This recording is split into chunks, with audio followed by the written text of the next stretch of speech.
Hello students, कैसे हैं आप सब। आई होप कि आप सब बहुत अच्छे हैं। चलिए, हमारा टॉपिक चल रहा था नाउन, और नाउन में हमने लास्ट क्लास में कंप्लीट कर लिया था नाउन यूनिट को। नेक्स्ट हेडिंग जो बनाएंगे, नेक्स्ट टॉपिक जो है हमारा नाउन का, वो है नाउन फ्रैक्शन। Noun fraction. अब फ्रैक्शन को हम लोग मैथ्स में भी पढ़ते हैं, और फ्रैक्शन की अगर हम बात करें तो फ्रैक्शन हम किसको कहते हैं स्टूडेंट्स, जिसमें हमारे पास एक न्यूमरेटर होता है, और एक डिनोमिनेटर होता है। ठीक है, एक न्यूमरेटर होता है और एक डिनोमिनेटर होता है, उसे हम क्या कहते हैं, फ्रैक्शन कहते हैं। ठीक है, तो अगर इस नाउन फ्रैक्शन में हम बात करें तो सबसे पहले हेडिंग बनाइए, दैट इज टाइप 1। ठीक है, अलग अलग टाइप के फ्रैक्शंस की हम बात करेंगे, तो सबसे पहले हेडिंग बनाएंगे टाइप नंबर 1। ठीक है, टाइप नंबर 1 हेडिंग बनाएंगे और उसके अंदर लिखेंगे यूनिट फ्रैक्शन।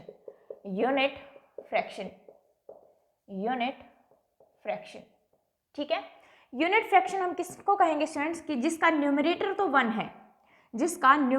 1 है, लेकिन जो नीचे टोटल पार्ट लिख रहे हैं, नीचे हम क्या लिखते हैं, हमेशा टोटल पार्ट को लिखते हैं। ठीक है, और ऊपर क्या लिखते हैं, जिसमें से वो बात होती है। तो जिसका न्यूमरेटर 1 हो, टोटल पार्ट जो भी हमें गिवन है वो हम लिख लेंगे। तो जिसका न्यूमरेटर 1 हो उसे हम क्या कहते हैं, यूनिट फ्रैक्शन कहते हैं। ठीक है, फॉर एग्जाम्पल अगर मैं बात करूं आपसे, तो यूनिट फ्रैक्शन क्या हुआ हमारा, 1 अपॉन में टोटल पार्ट। ठीक है, तो न्यूमरेटर अगर मैं बात करूं 1 अपॉन में 4, 1/4, तो जो हमारा न्यूमरेटर है वो 1 है, और टोटल पार्ट जो है हमारा वो कितना है, 4 है। तो मैंने बात की 1/4 की। ठीक है, तो अब ये तो हो गई मैथ्स में, हम इसको इस तरीके से लिखते हैं 1/4। अब हमें इसको किस में लिखना है स्टूडेंट्स, इंग्लिश में लिखना है। तो अगर इंग्लिश में लिखना है तो मैं क्या लिखूंगी, 1/4 या फिर लिखूं 1/4। बताएंगे मुझे एक बार, आप लोग सोचिए कि ये क्या होना चाहिए, 1/4 होना चाहिए या 1/4 होना चाहिए स्टूडेंट्स। तो बिल्कुल सिंपल सीधी बात है कि इसके आगे कितना नंबर लगा हुआ है, 1 नंबर लगा हुआ है, तो फोर्थ की कोई सेंस नहीं आती हमारे पास। किसकी सेंस आती है, सिंगुलर की सेंस आती है, और सिंगुलर की सेंस आती है तो 1/4 ही लिखेंगे, इसको 1/4 नहीं लिखेंगे। ऐसे ही अगर मैं बात करूं आपसे 1/3 की, तो अगर मुझे इसको इंग्लिश में लिखना है तो मैं क्या लिखूंगी, 1/3 या फिर 1/3। क्या लिखेंगे स्टूडेंट्स, 1/3 या फिर 1/3। बिल्कुल, 1 के बाद जो है वो सिंगुलर की सेंस आती है हमें, 1 के बाद जो है वो सिंगुलर की सेंस आती है, तो यहाँ पे हम सिंगुलर फॉर्म ही लगाएंगे, थर्ड्स की हमें कोई भी सेंस नहीं आती है। तो 1/4 बोलेंगे, 1/3 बोलेंगे, 1/5 बोलेंगे। ठीक है, और 1/2 हो तो उसको सिंपली कह देते हैं हम लोग हाफ।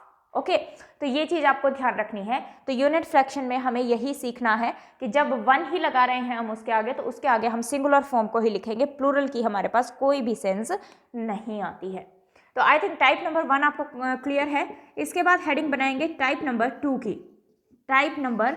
की, और उसे हम बोलेंगे प्रॉपर फ्रैक्शन।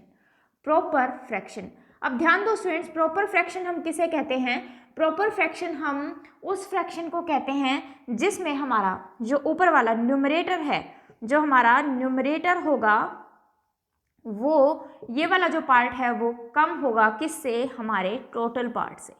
जो अपर पार्ट है हमारा वो इससे कम होगा, किससे कम होगा, टोटल पार्ट से जो कम होगा उसे हम क्या कहते हैं, प्रॉपर फ्रैक्शन कहते हैं। जैसे कि अगर मैं बोलूँ आपको 2/3, क्या बोला मैंने, 2/3, तो दैट मीन्स जो ऊपर वाला पोर्शन है वो टोटल पार्ट से कम है, या मैं बोलूँ जो न्यूमरेटर है हमारा वो कम है किससे, डिनोमिनेटर से। तो टोटल पार्ट से हमारा कम है न्यूमरेटर। तो अगर मुझे इसको इंग्लिश में लिखना हो स्टूडेंट्स, तो क्या लिखेंगे, 2/3 या फिर 2/3। क्या लिखेंगे, 2/3 या 2/3 क्या लिखेंगे इसमें से। अब मुझे बताओ इसके आगे नंबर कितना लग रहा है, 2 लग रहा है, क्योंकि यहाँ पे मैं अगर 1 कर दूंगी तो वो तो मेरा यूनिट फ्रैक्शन ही बन जाएगा। ठीक है, तो ऊपर जो है 1 तो मिलेगा नहीं मुझे, क्योंकि 1 मिलते ही तो वो हमारा यूनिट फ्रैक्शन बन जाएगा। तो 1 से आगे ही नंबर मिलेगा हमें। लेकिन प्रॉपर फ्रैक्शन कौन सा होगा, जिसमें आपका अपर पार्ट जो है वो कम होगा किससे, आपके टोटल पार्ट से। तो अब यहाँ पे नंबर 1 से ज्यादा है तो थर्ड की कोई सेंस नहीं है। यहाँ पे किसकी सेंस है, आपके पास थर्ड्स की सेंस है, तो हम थर्ड्स ही लिखेंगे। बात समझ में आई। ठीक है, तो ये चीज आपको ध्यान रखनी है। जब 1 से ज्यादा नंबर हो गया तो वहां पे हमें प्लूरल की ही सेंस आती है, तो हम वहां पे प्लूरल को ही लिखेंगे। आई थिंक ये दोनों टाइप जो है वो आपको क्लियर है, नोट डाउन कर लीजिए इसको। देन मैं टाइप 1 को जो है वो रब कर देती हूँ, टाइप 1 को मैं रब कर देती हूँ, इतने आप टाइप 2 को नोट कर लीजिए। और साथ साथ स्टूडेंट्स अपने नोट्स जरूर प्रिपेयर करते चलना, क्योंकि ऐसा नहीं है कि जितनी बार हम पेपर देंगे उतनी बार जो है हम क्या करने की कोशिश करेंगे, कोचिंग बार बार लेंगे, ठीक है ना। तो एक बार में ही अपने नोट्स ऐसे प्रिपेयर करो कि आपको बार बार कोचिंग लेने की जरूरत ना पड़े, सिर्फ उनको आपको रिवाइज करना पड़े, ठीक है ना। चलिए टाइप नंबर 3 की बात करते हैं हम लोग। टाइप नंबर 3 है आपका इम्प्रॉपर फ्रैक्शन। इम्प्रॉपर फ्रैक्शन, तो जो प्रॉपर फ्रैक्शन था हमारा उसका अपोजिट हो जाएगा क्या, इम्प्रॉपर फ्रैक्शन। तो इसमें क्या होगा, जो हमारा अपर पार्ट है, ठीक है, ये जो वाला पार्ट है, जो हमारा न्यूमरेटर है वो क्या होगा, बड़ा होगा किससे, आपके टोटल पार्ट से। आपके टोटल पार्ट से जो है वो क्या होगा, बड़ा होगा। तो उसे हम क्या कह देंगे स्टूडेंट्स, इम्प्रॉपर फ्रैक्शन कह देंगे।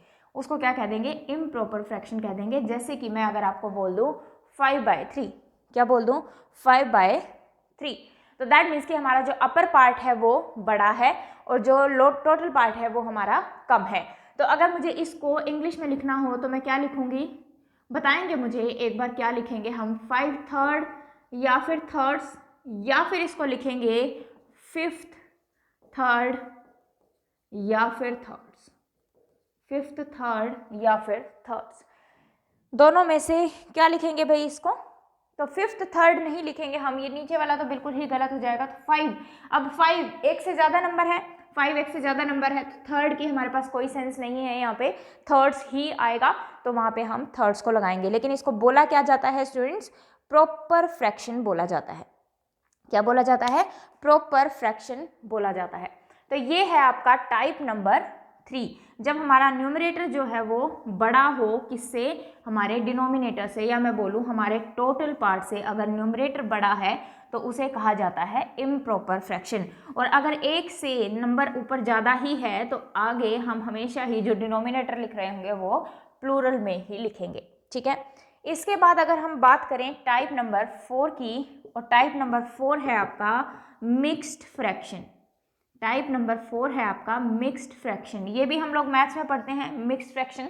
फॉर एग्जाम्पल अगर मैं बोलूँ 1/2/3, 1/2/3, तो अगर हम ध्यान दें स्टूडेंट्स तो ये यही लिखा गया है 1 प्लस में 2/3, यही होता है, ये मैथ्स तो हमें आता ही है। तो ये जो मैंने लिखा है 1/2/3, ये क्या होता है, 1 प्लस में 2/3। तो अगर इसका डिनोमिनेटर देखें तो इसका डिनोमिनेटर क्या होता है, 1 ही होता है। तो अब मैं इस पोर्शन को किस में लिखना चाहती हूँ, इंग्लिश में लिखना चाहती हूँ। तो दैट मीन्स कि ये तो हमारा क्या हो गया, 1 हो गया। प्लस को इंग्लिश में लिखा जाता है एंड, प्लस को इंग्लिश में क्या लिखा जाता है, एंड, 1 एंड आगे क्या है 2/3, 2/3। तो अभी हमने सीखा था इसको लिखना 2 और क्या लिख देंगे 2, और 2 हमें एक से ज़्यादा नंबर दिख रहा है तो दैट मीन्स थर्ड्स, ना कि थर्ड। तो 1 एंड 2 थर्ड्स, 1 एंड 2 थर्ड्स, इस तरीके से हम इसको लिखेंगे। क्लियर है। ऐसे ही अगर मैं आपको बोलूं कि मुझे लिख के दिखाओ एक बार, अगर मैं बोलूं 1.5, 1/2, तो इसको हम क्या लिखेंगे, 1 प्लस में 1/2। तो ये तो क्या लिखा जाएगा 1 प्लस क्या लिखा जाएगा एंड इसको क्या लिखेंगे स्टूडेंट्स, हाफ, इसको क्या लिखेंगे हाफ, ठीक है, इसको क्या लिखेंगे हम लोग, हाफ। अब बात आती है इसके कहानी की कि कभी भी हम 1.5 नहीं कहते हैं, हम क्या बोलते हैं 1.5, 1.5, ठीक है। क्यों लगाते हैं ये आर्टिकल अभी देखते हैं हम। तो आई थिंक ये आपने नोट कर लिया होगा, ऊपर वाला मैं रब कर देती हूं। चलिए 1.5 बोलते हैं हम इसको, कभी भी 1.5 नहीं कहते हैं। तो ये आर्टिकल क्यों आता है, ध्यान दीजिए। मान लो मैं क्या कह रही हूं कि एक ऑरेंज मेरे पास ये है, एक ऑरेंज मेरे पास ये है, और एक ऑरेंज जो है मेरे पास ये है। मेरे पास कितने ऑरेंज हैं, 2 ऑरेंज है। अब मैं 1.5 बोलना चाहती हूँ, दैट मीन्स ये तो पूरा 1 और ये आधा, ये आधा, तो दैट मीन्स एक हाफ ये है और एक हाफ ये है, एक हाफ ये है और एक हाफ ये है। दैट मीन्स इन दोनों को मिला के हमारे पास क्या निकल के आएगा, 1 निकल के आएगा। तो ये तो मैंने पूरा लिख लिया 1, और इसमें से मैं क्या कह रही हूं, एक हाफ, मेरे पास मैं 1.5 को दिखाना चाह रही हूँ कि भाई एक ऑरेंज तो मैंने पूरा खाया और एक आधा खाया, तो दैट मीन्स कि मैं इसका एक पार्ट ले रही हूँ, तो दैट मीन्स कि मुझे हाफ से पहले क्या लगाना पड़ेगा, आर्टिकल ए को यूज करना पड़ेगा। इसलिए ये क्या बोला जाता है, 1 एंड अ हाफ, क्योंकि इसमें से मैं सिर्फ हाफ को कलेक्ट कर रही हूँ, ठीक है। तो इसलिए ये क्या बोला जाता है, 1 एंड अ हाफ। तो आपको इसका रट्टा नहीं मारना है, इसको आपको एज इट इज ही लिखना है। क्लियर है? चलिए अब मुझे ये बताइए, ये हमने लिख लिया 1 एंड अ हाफ। अगर मैं 1 एंड अ हाफ आगे लिख रही हूँ डेज, और जब आप इसको इंग्लिश में लिखना शुरू किया तो आपने लिखा 1 एंड अ हाफ।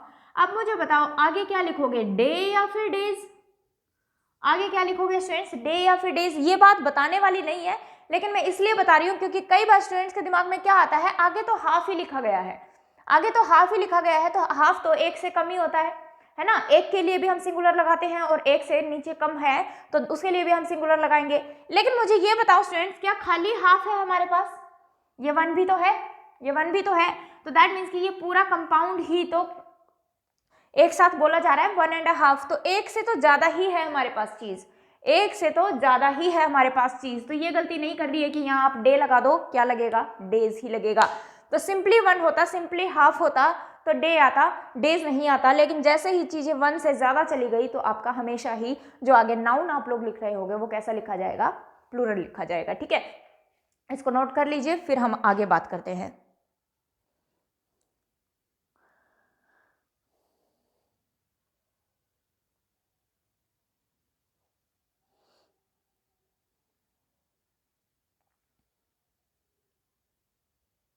चलिए स्टूडेंट्स, तो आई थिंक आपको ये चीज़ें जो क्लियर हैं, ठीक है, आपको टाइप्स इसके समझ में आ गए हैं नाउन के, फ्रैक्शन के। इसके बाद हम एक कॉन्सेप्ट की और बात करते हैं जो हमने लास्ट लेक्चर में सीखा था। और क्या सीखा था हमने लास्ट लेक्चर में? नाउन की यूनिट सीखी थी। एक बार वापस से हम उस यूनिट की बात करते हैं, ठीक है। तो हमने कौन कौन सी यूनिट सीखी थी? हमने सीखी थी definite unit and indefinite unit, और एक हमने सीखी थी आर्बिट्रेरी यूनिट, ठीक है। तो अगर एक बार मैं यहाँ पे फ्रैक्शन के अंदर नाउन यूनिट की बात करूँ तो ध्यान देना स्टूडेंट्स, हमने क्या क्या सीखा था? एक हमने सीखा था कैसी यूनिट होती है हमारे पास, डेफिनेट यूनिट होती है, और एक हमारे पास कैसी यूनिट होती है, इनडेफिनेट यूनिट होती है। एक हमारे पास कैसी यूनिट होती है, इनडेफिनेट यूनिट होती है, ठीक है ना। डेफिनेट यूनिट हमारे पास क्या थी, जहां पे हमें एग्जैक्ट नंबर गिवन है, और इनडेफिनेट यूनिट कौन सी थी, जहां पे हमारे पास एग्जैक्ट नंबर गिवन नहीं है। तो ध्यान दीजिए, अगर मैं बात करूं डेफिनेट की, तो ये डेफिनेट अगर सेंटेंस में यूज हुआ है as a main noun, sentence में कैसे यूज हुआ है, एज अ मेन नाउन। जो डेफिनेट यूनिट है आपकी वो कैसे यूज हो रही है, एज अ मेन नाउन, ठीक है। इनडेफिनेट यूनिट हम लोग बाद में देखेंगे, या फिर ये मैं आपको कंप्लीट करा ही चुकी हूँ इनडेफिनेट यूनिट। तो डेफिनेट यूनिट को ही हम दो तरीके से देखेंगे कि डेफिनेट यूनिट किसका काम कर रही हो, अगर मेन नाउन का, और डेफिनेट यूनिट अगर किसका काम कर रही हो, मॉडिफायर का। किसका काम कर रही हो, मॉडिफायर का। या फिर हमने देखा था मॉडिफायर क्या होता है आपका, एडजेक्टिव होता है। मॉडिफायर क्या होता है आपका, एडजेक्टिव होता है। क्लियर? तो साथ साथ नोट डाउन जरूर करते हुए चलेंगे। तो एडजेक्टिव हमने क्या सीखा था स्टूडेंट्स, एडजेक्टिव हमने सीखा था कि ये जो है हमेशा सिंगुलर रहता है। एडजेक्टिव को हम कभी भी प्लूरल नहीं बनाते हैं। इतनी बातें जो है वो हम सीख चुके हैं, ठीक है। जब डेफिनेट नाउन डेफिनेट यूनिट किसकी तरह काम कर रही हो, मेन नाउन की तरह काम कर रही हो, तो इसको एक्सप्लेन करने की जरूरत नहीं होती। That means no need to explain, इसको एक्सप्लेन करने की जरूरत नहीं होती। एक्सप्लेन करने की जरूरत नहीं होती मतलब कि ये अपने आप में ही कैसा मीनिंग देती है, कंप्लीट मीनिंग देती है। अपने आप में ही कैसा मीनिंग देगी, कंप्लीट मीनिंग देगी। देखिए फॉर एग्जाम्पल, अगर मैं बोलूं कि you have 3 months, you have 3 months to complete this work. You have 3 months to complete this work. आपके पास 3 महीने हैं इस काम को करने के लिए। तो दैट मीन्स कि अगर मैं यहाँ पे देखूँ, जो ये 3 months है ये आपका मेन नाउन का ही काम कर रही है ना। इसके आगे मैं कोई और नाउन तो लिख नहीं रही हूँ, इसके आगे हमारे पास कोई और नाउन तो आ नहीं रहा, तो यहाँ पे मुझे एक्सप्लेनेशन की जरूरत नहीं है। एक्सप्लेनेशन की जरूरत नहीं है, अपने आप में ही मीनिंग पूरा है कि यू हैव 3 मंथ्स, 3 महीने हैं आपके पास इस काम को पूरा करने के लिए। तो यहाँ पे जो हमारी डेफिनेट यूनिट थी वो मेन नाउन का काम कर रही थी और इसे आगे एक्सप्लेन करने की जरूरत नहीं है। लेकिन जब भी हम एडजेक्टिव की तरह यूज कर रहे हैं एक डेफिनेट यूनिट को, एक डेफिनेट नाउन यूनिट को मेन एडजेक्टिव की तरह यूज कर रहे हैं, तो उसे करने क्या जरूरत पड़ेगी, उसको क्या एक्सप्लेन करने की जरूरत पड़ेगी। जैसे कि फॉर एग्जाम्पल अगर मैं बोलूं आई वॉन्ट टू, डजन होगा या डजन्स, पहले तो मुझे यही बता दो। आई वॉन्ट टू डजन या फिर डजन्स, बिल्कुल एक से ज्यादा नंबर है तो डजन की कोई सेंस नहीं है, क्या लगाएंगे, डजन्स, ठीक है। लेकिन अब मुझे बताओ क्या आपके पास मीनिंग आ रहा है इसका, क्या आपके पास मीनिंग आ रहा है आई हैव 2 डजन, क्या वो तो बताओ। तो दैट मीन्स कि मुझे यहाँ पे क्या करना पड़ेगा, इसको एक्सप्लेन करना पड़ेगा स्टूडेंट्स। और अगर मुझे इसको एक्सप्लेन करना पड़ेगा दैट मीन्स कि आगे मुझे एक नाउन और लिखना पड़ेगा, और आगे मुझे एक नाउन और लिखना पड़ेगा। तो अब ध्यान से देखना स्टूडेंट्स, अगर आगे मुझे एक नाउन और लिखना पड़ेगा इसको एक्सप्लेन करने के लिए, तो दैट मीन्स कि ये किसका काम करेगा, एडजेक्टिव का काम करेगा। और एडजेक्टिव का अगर काम करेगा तो हम इसको कभी भी प्लूरल नहीं बनाते हैं, फिर ये कैसा रहेगा, सिंगुलर रहेगा। जब तक हम इसको एक्सप्लेन नहीं कर रहे हैं तो 2 के हिसाब से क्या हो गया, डजन्स हो गया। लेकिन अगर मुझे इसको एक्सप्लेन कराना पड़ेगा, और एक्सप्लेन कराना पड़ेगा तो मुझे आगे नाउन लिखना पड़ेगा, और नाउन लिखना पड़ेगा तो डजन्स की वहाँ कोई सेंस नहीं होगी, फिर जो है डजन हमेशा ही कैसा रहेगा, आपका सिंगुलर रहेगा, हमेशा ही कैसा रहेगा, सिंगुलर रहेगा। ये चीज़ आपको ध्यान रखनी है, ठीक है। तो फॉर एग्जाम्पल ऊपर से रब कर देती हूँ, ये आपने नोट डाउन कर लिया होगा। चलिए तो एक एग्जाम्पल और देखते हैं इससे आगे। तो मुझे इसको क्या कराना पड़ेगा स्टूडेंट्स, एक्सप्लेन कराना पड़ेगा। तो फॉर एग्जाम्पल अगर मैं बोलूं कि आई वॉन्ट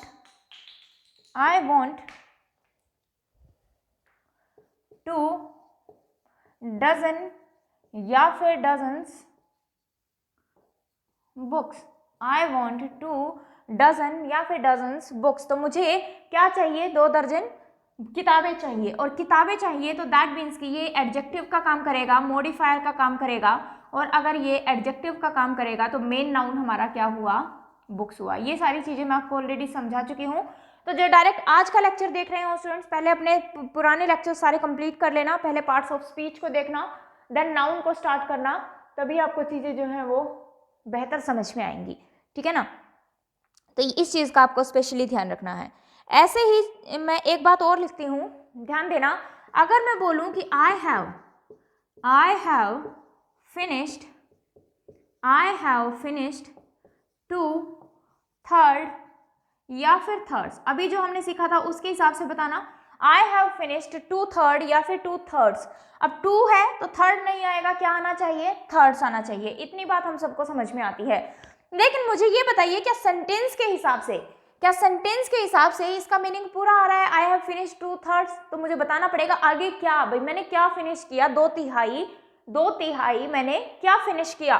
तो दैट मीन्स कि आगे मुझे इसको क्या कराना पड़ेगा स्टूडेंट्स, एक्सप्लेन कराना पड़ेगा। तो इसका मीनिंग जो है वो अधूरा है, और अगर इसका मीनिंग अधूरा है, मीनिंग पूरा नहीं है, तो दैट मीन्स कि ये किसका काम कर रहा होगा, मॉडिफायर का काम कर रहा होगा।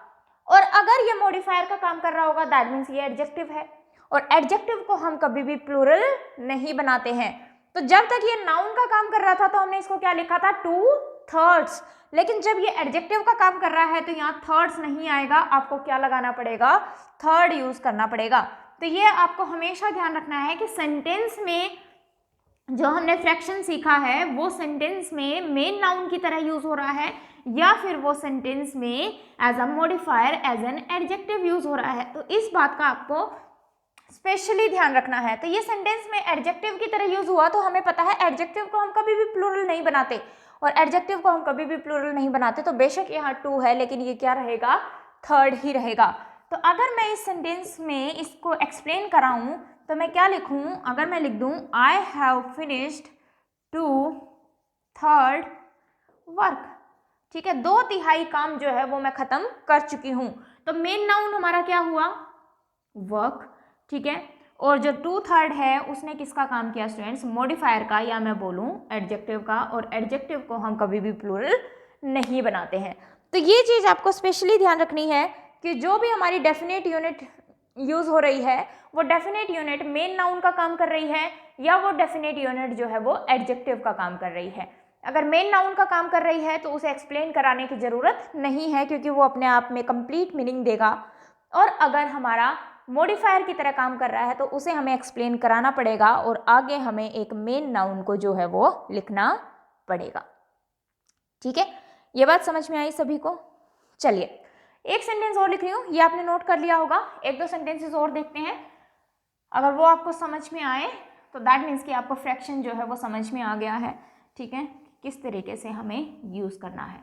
तो ध्यान दीजिए, अगर मैं आपको बोलूँ, अगर मैं आपके पास लिखूँ I have 2 feet, I have 2 feet। अब फीट पता है हमें एक मेजरमेंट होती है, जैसे 2/3 लिख रहे थे हम 2/3, ऐसे ही फीट हमें पता है एक मेजरमेंट होती है। तो अब मुझे बताओ ये मेजरमेंट है तो मैं कह रही हूँ मेरे पास 2 फीट हैं, दैट मीन्स कि आगे तो बताओ 2 फीट क्या चीज है आपके पास, 2 फीट जो है वो क्या चीज है आपके पास। तो दैट मीन्स कि इसको क्या चाहिए, इसको हमें एक्सप्लेन कराना पड़ेगा कि आगे ये तो बताओ कि आखिर ये चीज आपके पास है क्या। तो अगर मैं बात करूं तो ये 2 फीट किसका काम कर रहा है स्टूडेंट्स, एडजेक्टिव का काम कर रहा है, या मैं बोलूं मॉडिफायर का काम कर रहा है। और अगर ये मॉडिफायर का काम करेगा तो मुझे बताओ क्या मैं यहाँ फीट लिख सकती हूँ, नहीं। अगर ये मॉडिफायर का काम करेगा तो इस फीट की जगह हमें क्या करना पड़ेगा, सिंगुलर फॉर्म ही लगानी पड़ेगी, and that is foot, that is foot. तो वो दो फुट मेरे पास क्या है वो मुझे बताना पड़ेगा। तो अगर मैं बोलूँ कि आई हैव 2 फुट रोप, मेरे पास 2 फुट जो है वो क्या है, रस्सी है, मेरे पास 2 फुट जो है वो क्या है, रस्सी है। तो अगर इसको एक्सप्लेन कराने की जरूरत थी तो ये सिंगुलर फॉर्म में ही रहेगा और आगे हम क्या लिख देंगे, आगे हम मेन नाउन को लिख देंगे। तो ये तो हो गया हमारा मेन नाउन, और ये जो डेफिनेट यूनिट है यहाँ पे, ये हमारा किसका काम कर रही है, एडजेक्टिव का काम कर रही है। ये हमारा किसका काम कर रही है, एडजेक्टिव का काम कर रही है। अगर ये सारी चीजें आपको समझ में आई तो एक लास्ट सेंटेंस मैं आपके पास लिखने जा रही हूँ, इसको नोट डाउन कर लीजिए। एक लास्ट सेंटेंस मैं आपके पास लिखने जा रही हूँ फ्रैक्शन से रिलेटेड, आप उसको सॉल्व कर पा रहे हैं या नहीं ध्यान देंगे, एरर बताएंगे मुझे एरर क्या है। अगर कुछ भी आपको समझ नहीं आया है तो मुझे कमेंट सेक्शन में कमेंट करके बताएंगे जरूर, ठीक है। और अगर समझ में आ रहा है तो भी मुझे कमेंट करके बताएंगे कि हाँ मैम हमें समझ में आ रहा है अच्छे से, ठीक है। अगर मैं आपको बोलूँ कि आई सो 2 feet snake, I saw 2 feet snake। अब ध्यान दो स्टूडेंट, अब ये जो 2 है वो किसके लिए यूज हो रहा है, स्नेक के लिए। मैंने 2 स्नेक देखे, वो कितने लंबे थे, 2 फीट लंबे थे। दैट मीन्स ये 2 स्नेक के लिए यूज हो रहा है, और ये जो 2 फीट है ये भी किसके लिए यूज हो रहा है, स्नेक के लिए यूज हो रहा है। एक बार वीडियो पॉज करके सॉल्व जरूर करने की कोशिश किया करो। तो मैं अगर बोलूं तो ये जो 2 है ये भी किसका काम कर रहा है, एडजेक्टिव का काम कर रहा है, और ये जो 2 फीट है ये भी किसका काम कर रहा है स्टूडेंट्स, एडजेक्टिव का काम कर रहा है। बात समझ में आई? अगर मैं इन दोनों को हटा दूं, ध्यान दो, अगर मैं इन दोनों को हटा दूं तो भी तो मेरा सेंटेंस कंप्लीट है। आई सॉ स्नेक, मैंने सांप देखा, ठीक है। अब ध्यान दो, 2 लिखा है तो दैट मीन्स कि ये 2 स्नेक के लिए आ रहा है, तो इसको हमें क्या करना पड़ेगा, एक से ज्यादा नंबर आ रहा है हमारे पास, तो यहाँ पे हमें क्या लगाना पड़ेगा, स्नेक्स, क्योंकि मैंने कितने सांप देखे, 2 सांप देखे, ठीक है। तो 2 स्नेक्स हो गया पहली बात। उसके बाद वो जो 2 स्नेक देखे वो कितने लंबे थे, 2 फीट। तो ये 2 फीट जो है वो किसका काम कर रहा है स्टूडेंट्स, एडजेक्टिव का काम कर रहा है। और एडजेक्टिव आपको पता है अभी कब से हम सीख रहे हैं कि एडजेक्टिव को हम कभी भी प्लूरल नहीं बनाते हैं। तो इस फीट की जगह मुझे क्या लिखना पड़ेगा, फुट लिखना पड़ेगा। इस फीट की जगह मुझे क्या लिखना पड़ेगा, फुट लिखना पड़ेगा। तो सेंटेंस क्या बनेगा, आई सो 2 फुट स्नेक्स, आई सो 2 फुट स्नेक्स। तो आपको क्वेश्चन जो है वो इस तरीके से सॉल्व करना आना चाहिए। इसको नोट डाउन कर लीजिए, फिर बात करते हैं आगे।